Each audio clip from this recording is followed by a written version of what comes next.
جی تو ناظرین چلتے ہیں ہماری آج کی ویڈیو کی طرف۔ نفس لوامہ کیا ہے اور اس کی خصلتیں کیا ہیں؟ یہ دوسرا نفس ہے۔ انسان جب امارہ کے دائرہ سے نکل آتا ہے تو لوامہ کے مقام پر فائز ہو جاتا ہے۔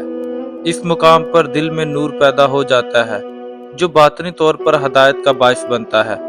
جب نفس لوامہ کا حامل انسان کسی گناہ یا زیادتی کا ارتکاب کر بیٹھتا ہے تو اس کا نفس اسے فوری طور پر سخت ملامت کرنے لگتا ہے۔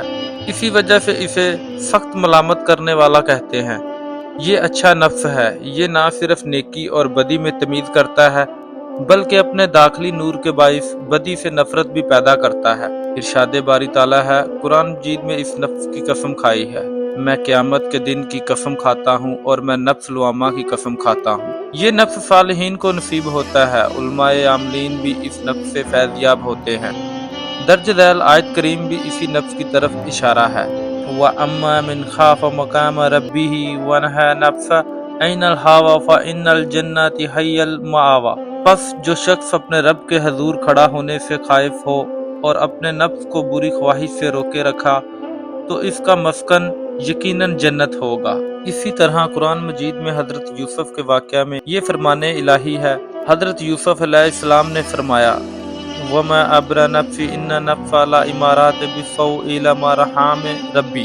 اور میں اپنے نفس کی صفائی نہیں دیتا، بے شک نفس تو برائیوں کی طرف ہی کھینچ کر لے جانے والا ہوتا ہے، سوائے اس نفس کے جس پر میرے رب نے رحم فرما دیا، سو وہ برائیوں سے بچ جاتا ہے۔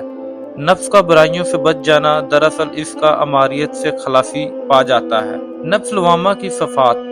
نفس لوامہ کی صفات میں حلال کی رغبت، لوگوں کے لیے نفع بخشی، دوسروں کا بوجھ اٹھانا، لغویات سے گریز اور پسندیدہ اخلاق شامل ہیں۔ ان کے ساتھ یہ بھی معلوم ہونا چاہیے کہ اس درجہ میں بلند ہونے کے باوجود نفس لوامہ میں بعض رذائل اور ناپسندیدہ صفات موجود ہیں، اس لیے اس کا تزکیہ بھی نہایت ضروری ہے۔ چنانچہ اس کی صفات میں مکروہ و فریب ہو، ہوس ہو، خود بینی و خود پسندی، تکبر، اعتراض، قہر و جبر اور خواہشات نفسانی بھی شامل ہیں۔ تو ناظرین، آپ کو میری یہ ویڈیو کیسی لگی کمنٹ باکس میں اپنی رائے کا اظہار ضرور کیجیے گا۔